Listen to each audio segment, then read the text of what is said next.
golfj.com.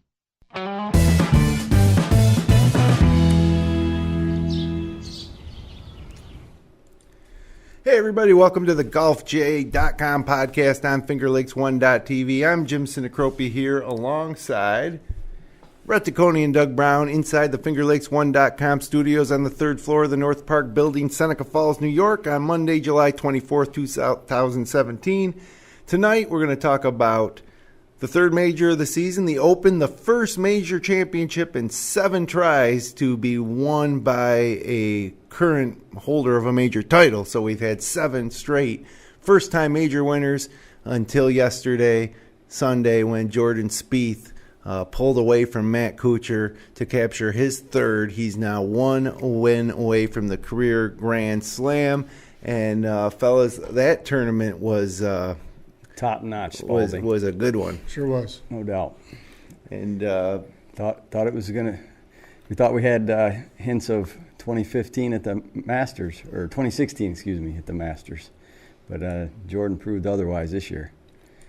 It seemed like the entire front side, he was leaking oil. Yeah. I thought Kuchar would slowly take over. He actually did get the lead for a little bit, but that turned around on the backside pretty good. Well, you know, the thing to me is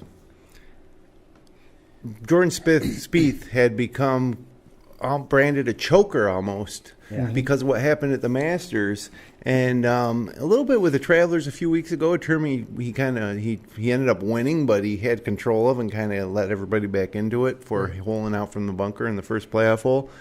And so then, as soon as he starts out slow on Sunday after leading wire to wire, people started. The people I was hanging around watching it with in the clubhouse at Seneca Falls Country Club were saying, oh, he's a choker. And I'm like, no.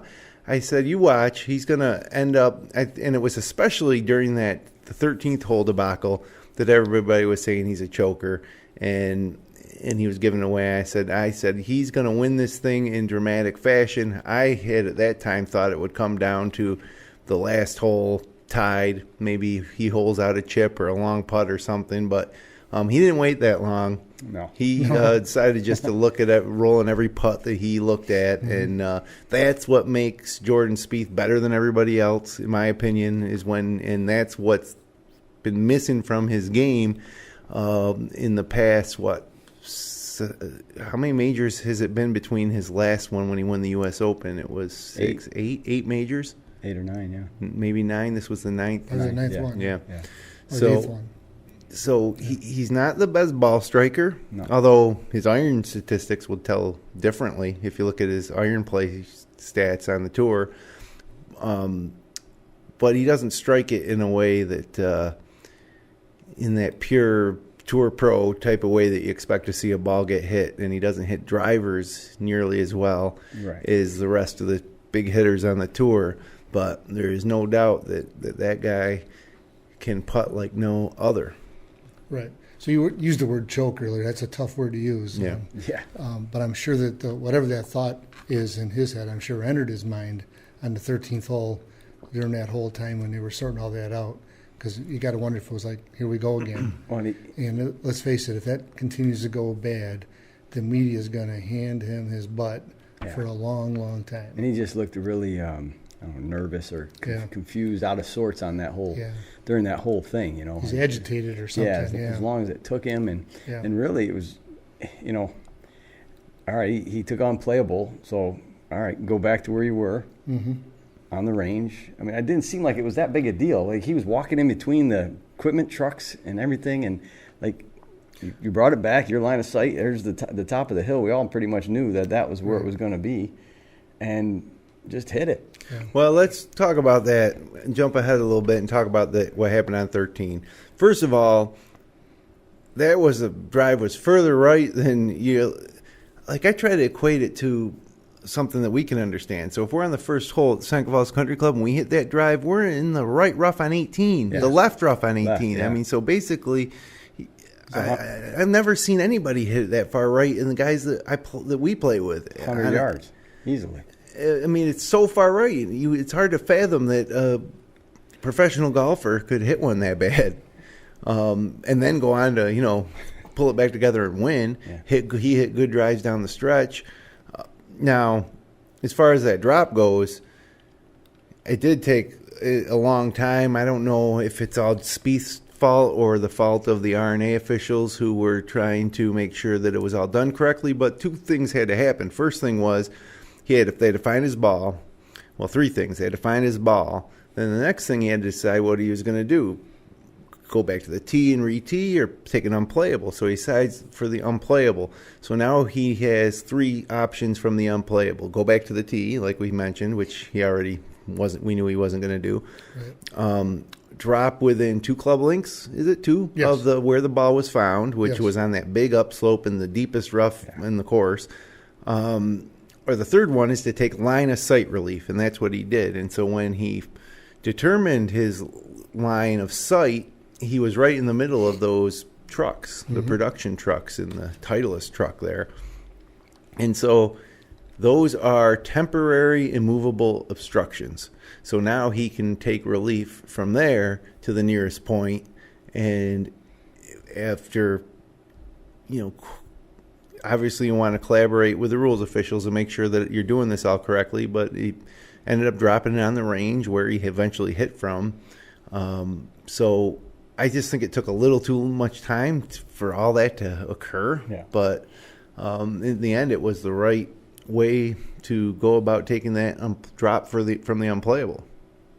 I thought it took too much time. I listened to the Golf Channel a little bit this morning, and they had some social media. People were complaining about the length of time, and I concur with the social media group. I thought it was exorbitant.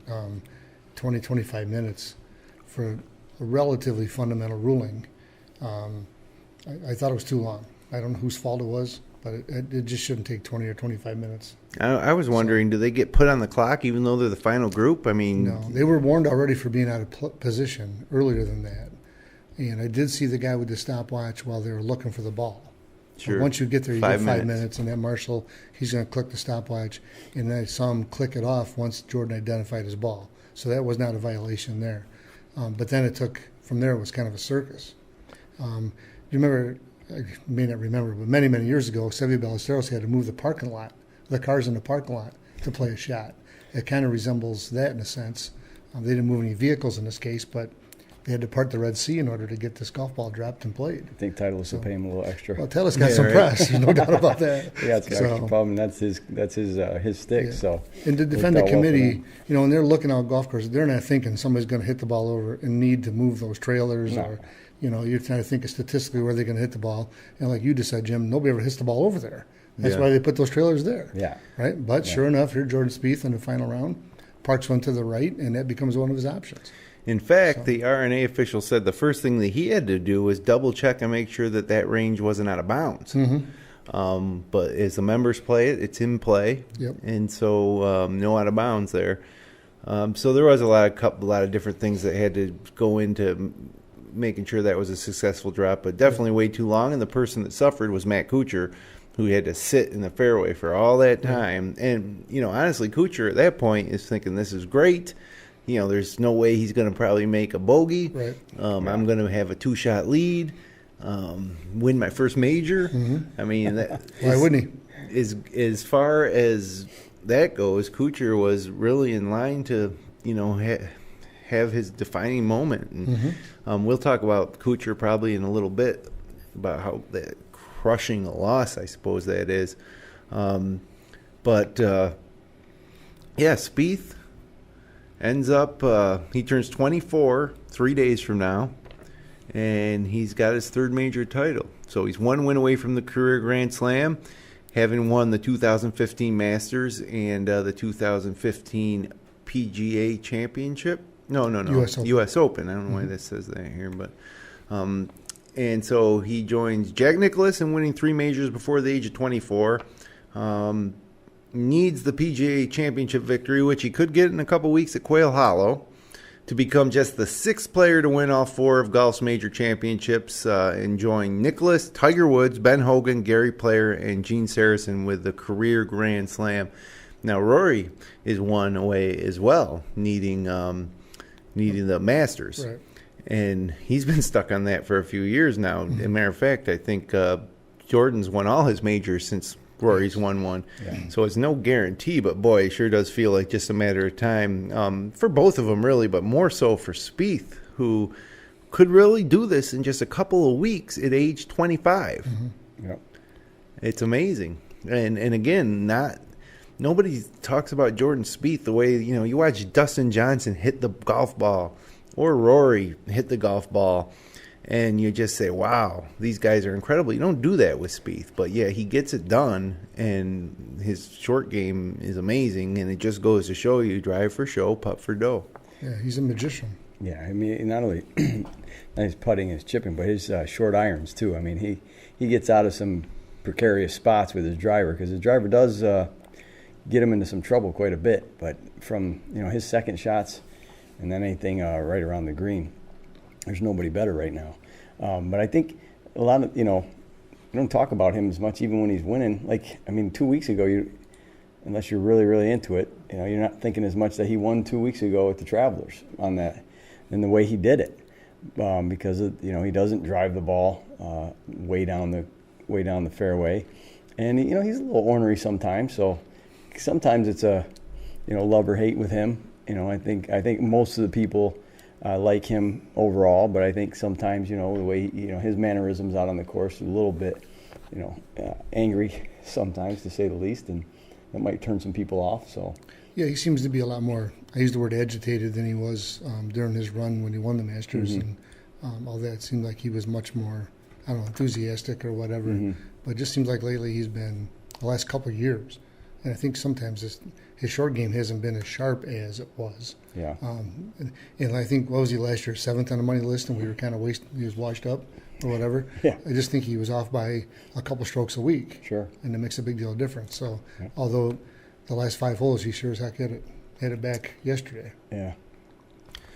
Well, like you say, after saving bogey after that debacle with the unplayable lie in the drop, he goes the next 4 holes in 5 under par, and Matt Kuchar's like, what's going on? And the putts he makes when Spieth is on like he was during that stretch, and it's amazing because he didn't putt well on the front 9 at all, but just something clicks in, and all of a sudden a 40-foot putt he makes look like a 5-footer. Mm-hmm. Just perfect speed, center cut, in the hole. Amazing. And then even on 17, after Kuchar makes a birdie to put a little pressure on him, Spieth answers it by holding that little 5, 6, 7-footer maybe. Right. Yeah. Which they're not gimmies. Right. And so it was just amazing. Spieth didn't win that tournament hitting the ball better than Kuchar down the stretch. No. He just made putts, and Kuchar played great. Yeah. Kuchar played great. He did, and he got blown away. Yeah. Right. He got outplayed. He didn't get beat or beat himself. He got outplayed. Yeah. Spieth was in the rough on the 18th after his tee shot. Yeah. I mean, it's the 2-shot lead made a big deal of difference there. Yeah. With that birdie on 17. Yeah. So. Yeah, and then when Kuchar went in the bunker, everybody knew it was over, and Spieth got to take that walk, and so just like the crazy thing about major championship golf and the way that we define our great players is, Spieth. Let's say Spieth doesn't recover from that bad drop and does make a double and doesn't make those putts coming in, and Kuchar wins. It's just such a gigantic leap that Spieth has made in the way he's set up for his career going forward, just by winning that. 1 win away from the career Grand Slam, 3 major titles before age 24. And that's why it's such high drama on the back 9 of these majors, because what happens there lasts forever. Yeah. In the terms of history and in the terms of how players' careers are going to play out going forward. And there's no reason to think now that Spieth won't win 12 or 14 majors, or why not 19? Like at this rate, he would win 19. I mean, I think he definitely is going to make the case for that for a lot of them. Definitely I was saying to a friend the other day, I think he's more like Phil Mickelson, kind of somewhere in the middle between Phil Mickelson and Tiger Woods, as far as what he'll do overall when it's all said and done. He's way, way, way ahead of Mickelson, though, right now. True. Like Mickelson at age 24 hadn't won a single major. Right. No, but you got the Dustin Johnsons, the Rory McIlroys, the Jason Days. I think they'll all still have something to say about this. So I'm not going to just put them on the shelf. But one thing I was thinking, and I wanted to say is, I think he definitely put to bed the 12th hole at the Masters with the way he took care of 13, because the 12th hole at the Masters, after the tee shot, he can go down and drop and get it on the green and make bogey, and he didn't. Yeah. He doubled that hole, and that was pretty much the end of it for him. He came back with birdie on 13, and he birdied some holes coming in. He did, but I think those, just the mental, even birdieing a couple of those holes, which are pretty birdieable on Sunday at Augusta. I just think, saving the bogey instead of the double when it's looking like nothing but at best a double, and then just going on that run with the putter, he should have no issues, moving forward with anything that he's worried about with that 12th hole at Augusta. Right. Now he's got something positive to think about, which is kind of a weird positive, but it is. Right. Whereas, still to this day, even though he's won, 4 majors as well, I still don't think Rory's over the 10th hole at Augusta when he shot the good point. the 80 on Sunday. I still think that haunts him there. It could very well. I think Jordan has got a good chance of winning the PGA, and then that prevents that pressure from building up year over year over year. You go 4 or 5 years from now, and he's still 28, but he hasn't won the PGA. So I'm sure now he's going to ride that momentum, and he may not play much before then, right? There's not a lot of events. I'll probably play a Bridgestone. Yeah, you got the Bridgestone's the one. So he'll skip the Canadian Open this week. Yeah, play next week, and then it's PGA already. And then, so he'll be, I'm sure he'll be rested by then. He's not rested yet. Yeah. So who knows where he is? He could be in Mexico again. Well, let's say so far Jordan Spieth has averaged 1 major a year over the last 3 years, right? So let's say that he keeps up that pace of averaging 1 major a year. He will have as many majors as Jack Nicklaus when he turns 40. Yes. Now, I'm just saying it's possible. Nobody talks about that. Like Tiger, it was almost predestined it was going to be done. And then when he started to realize that wasn't going to happen, it was like nobody will ever do it again. Spieth's 24 years old, and he just won 3 majors, 3 different majors, too. Right.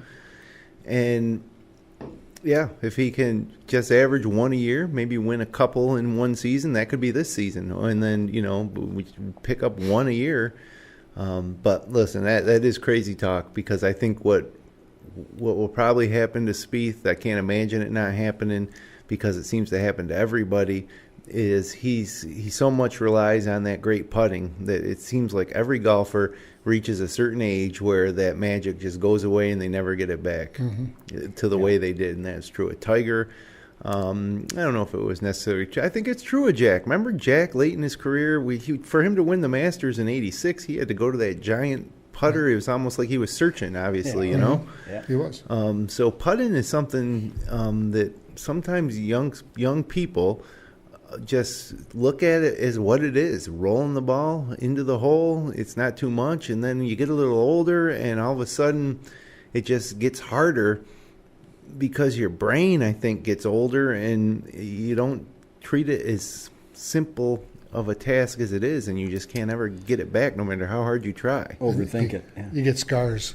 Yeah, that's true. You miss a couple 2-footers, or you 3-putt from 10 feet. Yeah. Those scars, it's scar tissue that hurts. It's true. It's true. Yeah. But I've seen it for golfers of all levels. It seems like it's the best putters are, the late teenagers and early 20s. You just they're not afraid. Fearless, right? Yeah.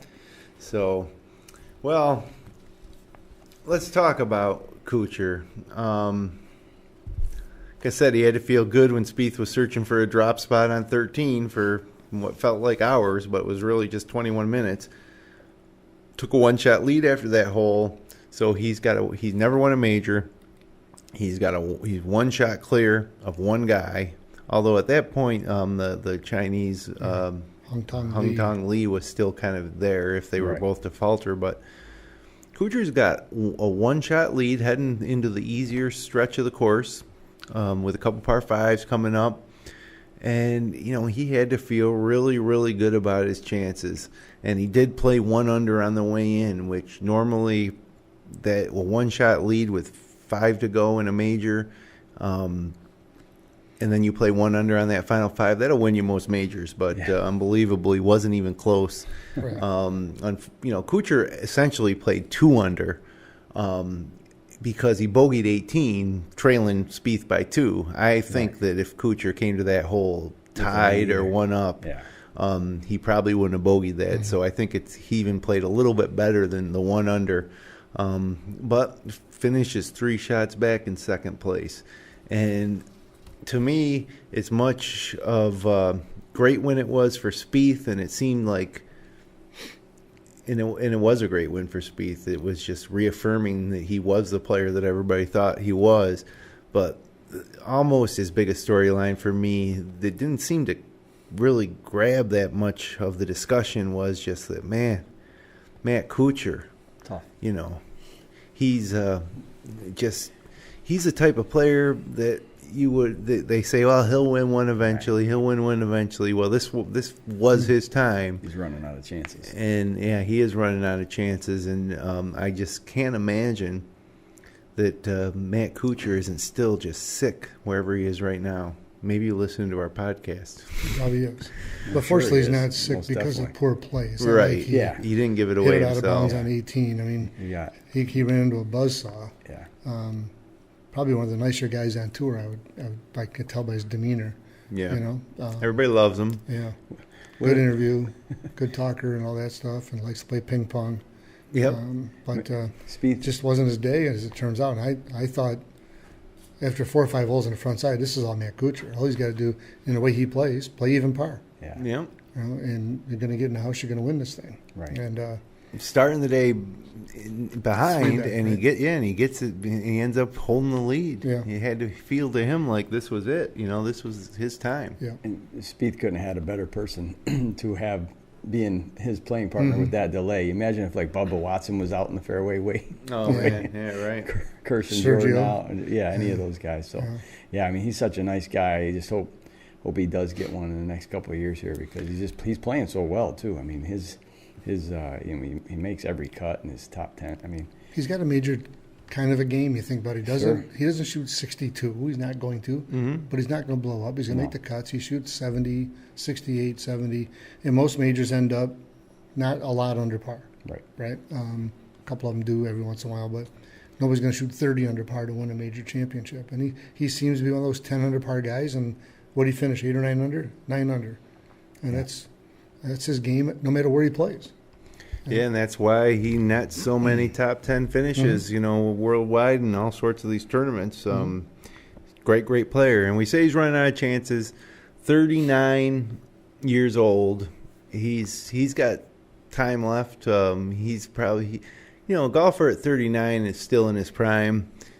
So you're probably still in your prime nowadays until 43, 44 maybe, when you can expect to maybe trail off a little bit due to fatigue, but it is, who knows, it's not like it was when Nicklaus won the Masters in '86 at age, how old was he? 46, and he looked like an old man almost compared to how 46-year-olds on the tour look. He probably does have several. He is also playing, as I want to say, the best golf of his life, but he's been playing this type of golf now for the past decade, really. Yes. So you figure it's a matter of time. But when you are a player like Kuchar, you got to win golf tournaments, right? So in a way, you can say, man, it's amazing that he puts himself in position so many times but never wins, because all it takes is one guy to step up and beat him. Right. And you're talking about guys, the best players in the world. And so at some point, I think Matt Kuchar has to say to himself, geez, do I got to take a different approach next time I'm in this position? Spieth makes birdie, 2 birdies and an eagle in that 4 under and what was that? 5 under and 4 holes. 5 under and 4 holes, 3 birdies and an eagle. Right. Yeah. I don't know if you can change your approach and make that happen if you're Matt Kuchar, but But yeah, I could easily also see Matt Kuchar with several more top 5 finishes in majors, but no major titles. Yeah. And great for fantasy. Yeah, right. Mm-hmm. He's a solid producer for your DraftKings roster, no doubt about it, and a solid player to have on the President's Cup team and the Riders' Cup team, and likely a golf Hall of Famer one day. But maybe not though. The way that they do that, you really much need majors on your resume. He'll be a captain of one of the Cup teams though too eventually. Yeah, that helps. Maybe both. So and maybe Kuchar will win at Quail Hollow too. Who knows? That's crazy. You got the Masters and then that long wait, and then it's just like major after major here, and then the FedEx Cup playoffs coming up in just 5 weeks, I believe, will be the first one, which is crazy. Yeah, we get the PGA and the Wyndham's after that, and then it's FedEx. Doesn't take long. So let's just talk a little bit more about some of the other storylines from the Open this past weekend. First of all, Birkdale. I love that course, man. That was a fun course to watch. It was easy to learn the course. Pretty early on in watching, I was staying up to 1:30 in the morning and watching till like 3:30. And it was it's a fun course. I'd like to see it come back to Birkdale a little more with a little more regularity, I suppose. But Hung Tom Lee with a 63. The 32nd 63 in major championship history. It seems like we're adding to that list pretty rapidly over the past couple majors here. With the 62 from Brandon Grace that we'll talk to in a moment here. But post a solo third at 6 under. So this, relative unknown, at least of American golfers, our American golf fans, shoots a 63, finishes third in the Open. Started the day tied for 29th. And he had a chance at the playoff when, about that same time that Jordan Spieth was looking for a place to drop. But just 21 years old, the highest finish in any major by a Chinese man. So I thought that was notable. But let's talk about Brandon Grace. He shot one round under par the whole tournament, and it was a 62. Greatest round in major history. Yeah. Yeah, just ask Johnny Miller. He'll tell you. Yeah. But 8 birdies on Saturday, and the other 3 rounds combined just 6. 2 birdies, 2 bogeys in the final round for even par. And it was Grace's 5th top 6 in his past 11 majors. So here's a guy, Brandon Grace, that is also poised. When we talk about Spieth averaging a major a year over the next 16 years, there's a lot of guys, right there. But that round by Brandon Grace was pretty incredible. And I just got to ask you guys, was this 62 number in majors that was so hard to break? It seemed like there was a jinx on it. A lot of guys had putts at it, lip out, and a lot of weird stuff happened. But, we're playing a par 70 here, that in a course that's made to be really tough when the wind blows. And it was softened by rain, and the wind went away, and Brandon Grace just went out there and shot 62. It's not whether it's fair or not, but how great of accomplishment was that round? Because nobody's ever done it in the history of golf.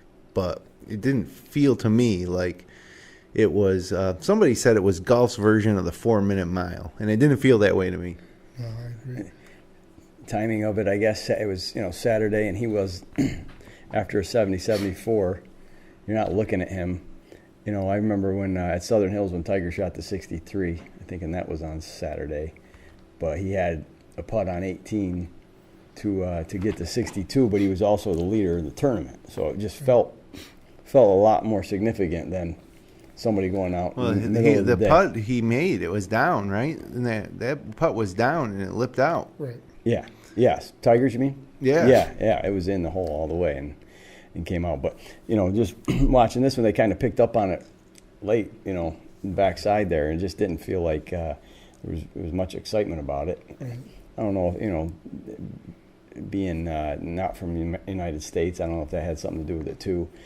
The timing of it during the early mornings, just everything was kind of against it, that it wasn't really, it just didn't feel that special.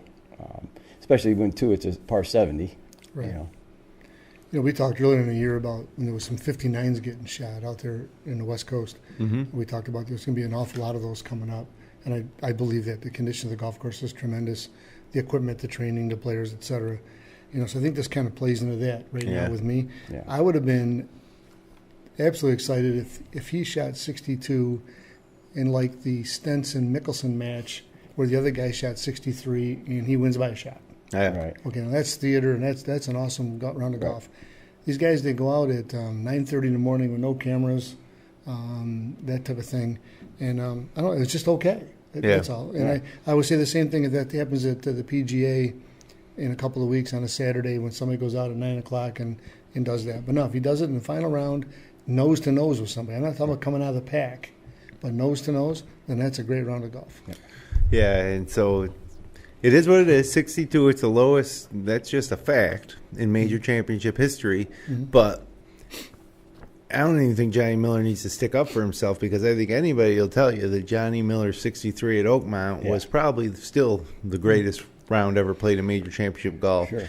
And I think, Brownie, you just mentioned it, like the second best or maybe the one round that's maybe – there's a couple rounds I think that you can maybe put up there with it.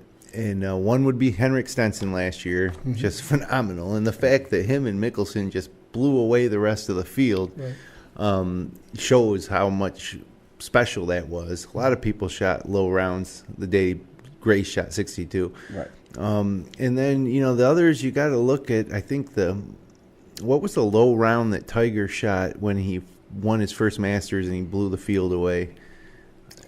Maybe it was 65, I think. Maybe that was it a final round 65 just to continue, but just no, I think he shot 72-65. Yeah, I think something like that. Didn't he shoot 40-30 in the first round? Yes.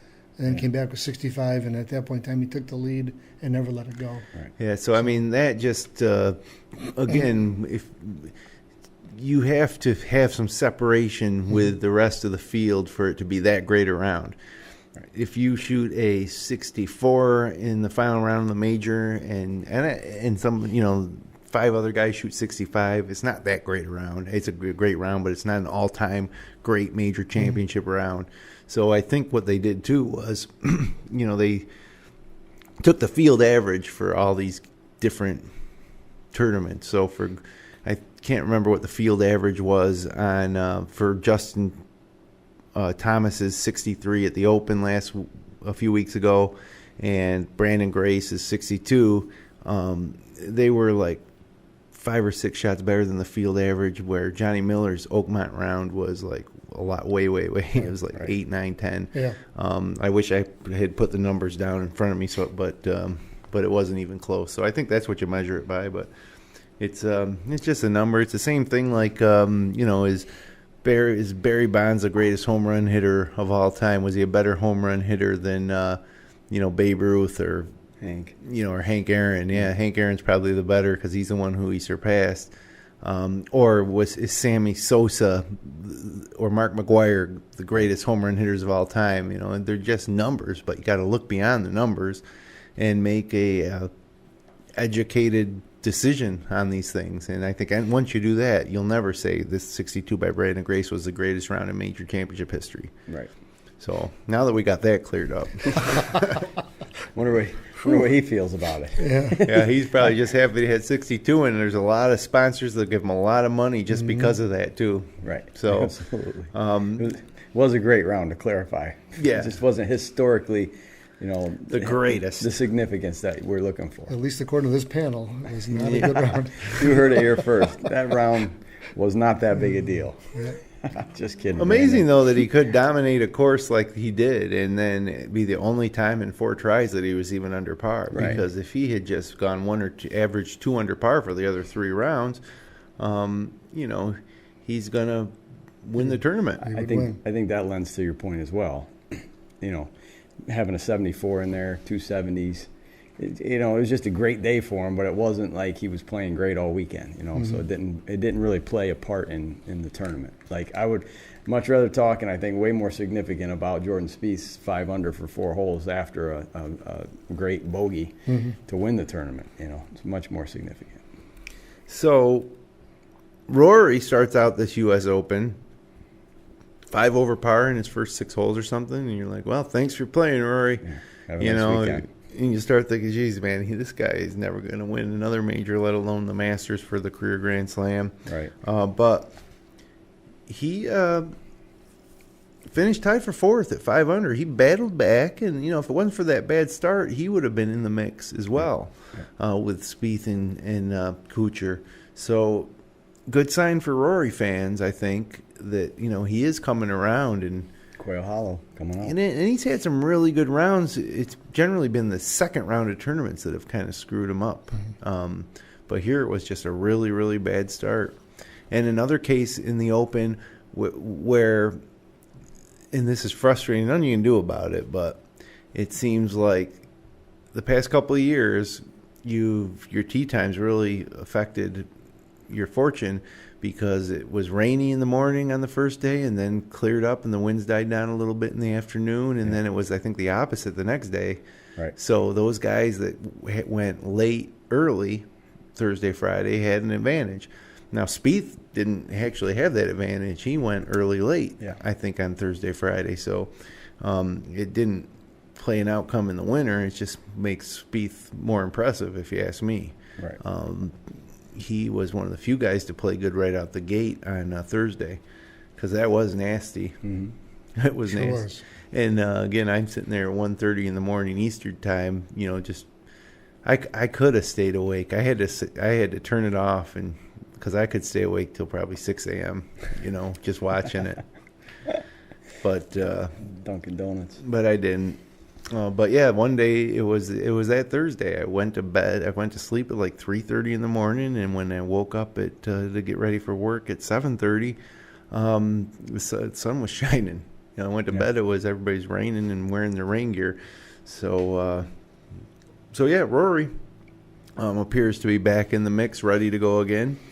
And Brooks Koepka certainly showed that he's going to be there in all the majors coming up here and finishing tied for 6th. He didn't even play since the U.S. Open. He played. I know, and I think that's just crazy. I think, and who am I to say? Because he did have a nice tie for 6th finish, right. But it just seems crazy to go take a whole month off in the middle of the season, of the competitive season. Right. I just don't see how that can be good for you. Well, especially you could go over there and play the Scottish Open or something like that, just as one tune-up tournament. It's a pretty prestigious tournament. The Irish Open was a week before. Yeah. You'd think maybe just play one of those two. Tournaments he's familiar with, because he's played the Euro Tour before coming to the PGA Tour. But interesting numbers for Koepka. He's finished in the top 25 now in 9 consecutive majors. And that shows really the type of player he is. And now with that monkey off his back of winning the first one, he's going to be obviously a force going forward. 9 consecutive top 25 finishes in majors. I think that's an incredible stat. We mentioned Stenson. He shot a 70 on the final day to finish in a tie for 11th at 3 under. So good for Stenson. He hasn't been playing well. I think that was a pretty solid week for him. But some guys here that were definitely disappointing. Start with Ricky Fowler, tied for 22nd at even par. How disappointing can a 22nd place finish be? Obviously played okay. You played better than a lot of the best players in the world, but Ricky was every major. It was Ricky's going to finally win one. Ricky's going to win one. He wasn't in contention. He's you talk about Kuchar at age 39. Fowler's getting up there too for one of the young guns. I just don't see it from 26. Is he 26? He's 28. Yeah, he's like 28. 28. Yeah, he's getting old. 28. I don't know. He's got to start thinking about his senior tour. 401k. I just don't see him winning a major. I don't see it. The other guys out there, and who knows what Jordan Spieth is going to do in the next few years. I just don't see Ricky getting it done. Well, yeah, but there was a time when people didn't win majors until their 30s. Right. True. And that was something people always said but now, the young players, there's just so many great young players that now if you don't win one by 30, you're almost a has-been. But people have been saying it for Ricky Fowler since he was 20 years old, Right. Well, just look at what we said, early on back with Adam Scott, how he was going to be the next guy, and his swing was just like a lot like Tiger's and good putter, and he won a Masters and kind of blew a Open championship. The one Ernie Els won, but you don't talk about him anymore. Look how good he is still. Yeah, still good. There's just so many out there, and I just don't think I don't know if to me it's just something about the focus with Ricky. I think he's got a lot going on. I've said that before, and that's what Butch Harmon thinks. Yeah, he's a ho-hum guy. He's there, top 25s, but maybe even top 10s, but it just doesn't seem to me like he's got what it takes to grind it out and get it done in those big ones. Jason Day, winner of a couple majors 1 year ago? 2 years ago. Yeah, the year that Spieth... We won the PGA, and then he won a couple at the beginning of the next year, the Cadillac and a couple big tournaments, but he's only won one major. +1, tied for 27th. Non-factor all week. Yeah, and he really has been a non-factor all year. Yep. Since the Players last year, really. He hasn't really done much. And then this one's really has me scratching my head because he was the favorite along with Jordan Spieth going into this week, according to Vegas odds, or not Vegas odds, Europe odds, or the betting odds. Dustin Johnson was the favorite along with Jordan Spieth. And, of course, he's the favorite. He's won 3-4 tournaments so far this year. He's +4, tied for 54th. He went from that's where I got confused with Day. He wins his first major last year, right, then backs it up with a second major, and then finishes the season and comes out winning 3 tournaments over the winter. In February, I think it was, he won 3. And then the Masters rolls around, and it's like almost even money that he's going to win the Masters. Falls down the stairs, hurts himself. And then he did win once since then, Brownie? Didn't he win once since the Masters? I don't think so. You sure? I don't think so. Yeah, he's been a non-factor he hasn't basically played since much, really. Yeah. I think, did he take the last month off as well from the U.S. Open? I don't think once he got up to the Masters, he hasn't. I thought he came back with a win since then. Well, let's see what PGAtour.com says. You look that up, and I'll continue to just say that it's just amazing what a non-factor Dustin Johnson's been since then because the way he hits the ball, he has no weaknesses in his game. Once he dialed in the wedge play, great putter, great demeanor. Nobody has been through the trial by fire like he has with all the unfortunate rulings that he encountered on his way to becoming a major champion. And the only thing I can think is, fatherhood. He's a distraction. Yeah, and not that that's a bad thing, but it is a distraction, and maybe he's just more excited about family time than he is with competition right now at this point in his life. But probably practice less. Yeah, I think Adam Scott's going through the same thing. Right. Because he's been missing in action at the top level for quite some time. But I'm sure that's what DJ is going through as well. So yeah, he won the Genesis, the Mexico, and the Dell match play, and hasn't won since. And since the Masters, I don't know, it doesn't say obviously here. I can't read that, find that, but he hasn't done much. Now he returns to the RBC this week as defending champ, I think. Does he? Let's see here. Yep. No, Johnny Vegas is the defending champ. 2 years ago, Johnson won, maybe? Could be. Yeah, I just got these things in my head that I feel like I remember, but... You got Dustin Johnson on the brain. Well, one thing that I'm absolutely positive of is that Grayson Murray won his first PGA Tour win at the Barbasol. You were close, though, Jim. I will say that. Next week, he won the Bridgestone. Oh, you were 1 week off. So close.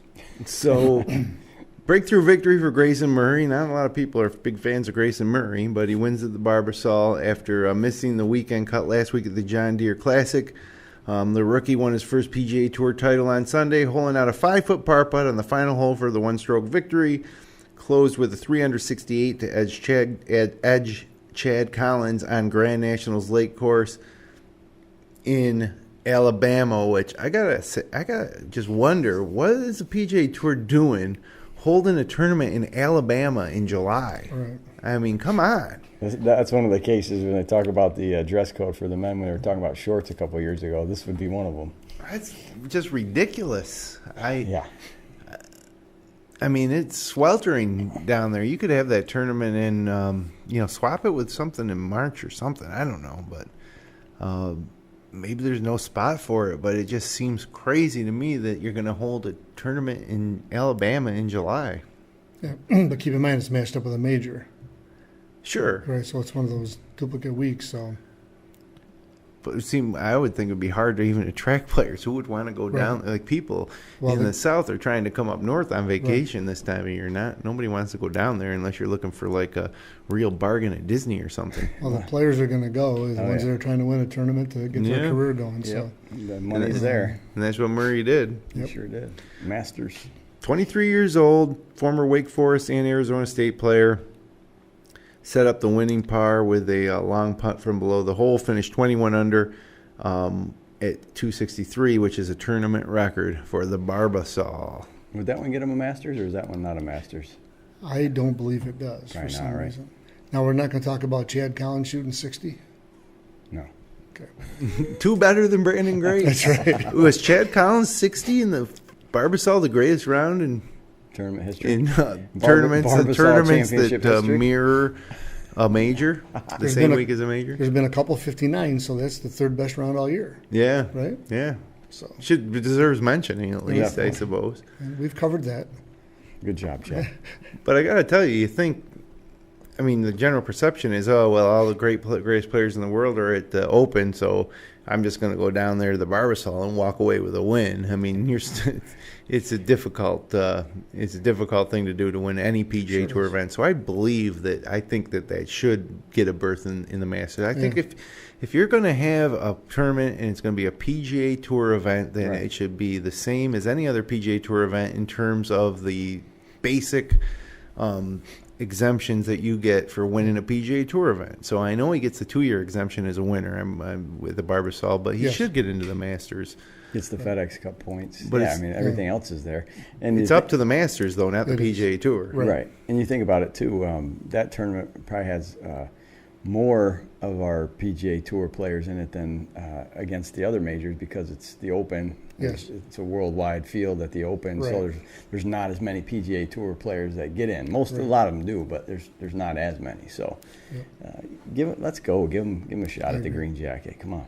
So nothing against the Barbasol, but look what this guy did. He missed the cut the week before, and he comes back and wins. So there's a fine line between success and failure on the tour. So, well, wherever Grayson Murray is, he's probably just as happy as Jordan Spieth. Oh, no doubt. That first win is just such a milestone, and takes so much pressure off. Mm-hmm. In terms of having to finish, to retain your tour card, so he doesn't have to worry about that for a couple of years. But think how good those guys are. Like if he never wins another tournament, Grayson Murray, when he's older, he says, "I won a tournament on the PGA Tour." Yeah, in all relatively speaking, there's only a handful of people that have ever won a golf tournament in the PGA Tour. I'm impressed if I met somebody, when a 60-year-old guy who said, I once made a cut on a PGA Tour event, I'd think, well, you're one of the best players I've ever talked to. Right. Totally agree. So it is. It's a huge thing. So congratulations to Grayson Murray. So we've had the U.S. Open Championship. We've had the British Open Championship. Now it's time for the Canadian Open Championship, which I like this tournament. I like the Scottish Open, the Irish Open. I like the national championship tournaments, and that's what this is. It's the National Championship of Canadian Golf. It's an official PGA Tour event, and it's always fun to watch, and it should be a welcome respite for all those guys who are down in Alabama at the Barbasol. They'll get to head up about 1,000 miles north. North of the wall at Glen Abbey in Ontario, 7,253 yard par 72 If you want to watch it, Thursday, Friday, 3 to 6 on the Golf Channel. Saturday, Sunday, 1 to 2:30 on the Golf Channel. 3 to 6 on CBS. So CBS is back after some, I think it was NBC and Fox. And so now we're back on CBS. Canadians Adam Hadwin and Mackenzie Hughes, both PGA Tour winners this season, joined FedEx Cup leader Dustin Johnson in a lineup that boasts 7 of the top 30 on the latest points list. Hadwin and Hughes are among 13 native Canadians seeking to win their National Open. So is Jared Detroit. Remember him? Mm-hmm. He was part of last year's final Sunday group as an amateur on the way to tying for 9th. Former Master champion Mike Weir, who nearly ended Canada's drought when he lost a playoff to Vijay Singh in 2004, is back for his 26th Canadian Open. And the lineup includes 22 players returning from the Open Championship at Royal Birkdale. And I don't think I'm going to pick Mike Weir this week. And I don't have a list of the entrants here for us to pick winners this week. But Dustin Johnson. Yeah, Johnson's probably going to be the odds-on favorite. You would think. But yeah, you know what? I'm going to go with Adam Hadwin. He's had a good year, and this might be the year a Canadian wins the Canadian Open. That would be good. Why not? I'm sure they would like that. I'll take Brooks Koepka. Is he playing? If he's playing, I'll take Brooks Koepka. Okay. He hasn't played in a month until last week. So yeah, you got to figure he's probably playing. Yeah, he played well. Now, the Canadian Open should charter flights for people coming from the British, just like the John Deere does for people going over. Yeah, I bet they do. They do. That would make a lot of sense for them. But I like the Canadian Open, and probably one of the most famous moments in Canadian Open history was Tiger Woods' shot from the bunker on 18. But it feels like a little more regal and prestigious than your average tour stop to me, because it is a national championship. Right. It's a big deal in Canada. Like Doug was saying earlier before the show, it's at the Glen Abbey, so it's a pretty prestigious course worldwide. It's not like it's your local muni. It's well known, so makes it feel a little better. They move it around though, right? Yeah, they do. So it's not always there. It's not as big a move as the British Open. It has 8 or 9 courses. I think these guys have, let's say, 4 or 5. Right. But they move it around Canada. But I would say Glen Abbey's probably the most prestigious I think it's been in Canada. 4 or 5 of the last 6 years has been at Glen Abbey. Has so it? Yeah. And Glen Abbey, it was a course that was in danger of potentially closing a few years ago. It was an issue. I can't remember the detail. I think they wanted to put a housing development on it or something like that. And I'm not just making that one up like I was Dustin Johnson or Dustin Johnson winning this spring. I think Dustin Johnson won 6 tournaments last year, according to you.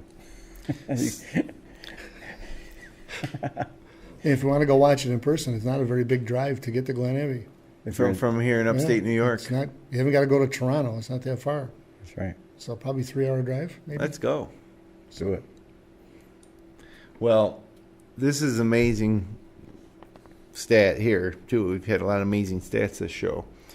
But some true, some false. 4 tournaments until the PGA Tour playoffs start. 4. I can remember being with you guys back in October or even early January where we looked at the schedule ahead and it was like, oh, man. Yeah. Look at all these tournaments. Yep. Well, it's winding down here at the end of July. No doubt. We got the Canadian Open this week, followed by the World Golf Championship at Bridgestone at Firestone Golf Country Club. And also simultaneous with that is the Barracuda out in Reno, Nevada. And then followed by that, the final major of the season, the PGA Championship at Quail Hollow. And then that is followed by the Wyndham Championship, which is the last chance to break into the top 125 and get into the FedEx Cup. And essentially that Wyndham Championship becomes the start of the FedEx Cup playoffs, to be honest with you, because a lot of guys take it off. The guys that aren't taking it off are the guys that have a chance to break into their top 125. Right. And that's really, as much as winning the tournament, it's everybody's looking at the points, the FedEx Cup points, if they need to finish in the top 10 or top 20 or whatever it is, or maybe just make the cut. You remember Tiger a few years ago, he tried to sneak into the FedEx Cup playoffs at the Wyndham. So And then it starts. The Dell Technologies Championship is the first round at TPC Boston, the BMW Championships at Conway Farms in Illinois, and then I skipped one. The first round would be the Northern Trust Open at Glen Oaks Club at Old Westbury, New York. And then finally, September 21st, the Tour Championship at East Lake Golf Course, and then the President's Cup after the Tour Championship on September 28th. Begins at Liberty National in New Jersey, and that will effectively end the competitive golf season, which will then take about 2 weeks off and then return at the Safeway Open. Right.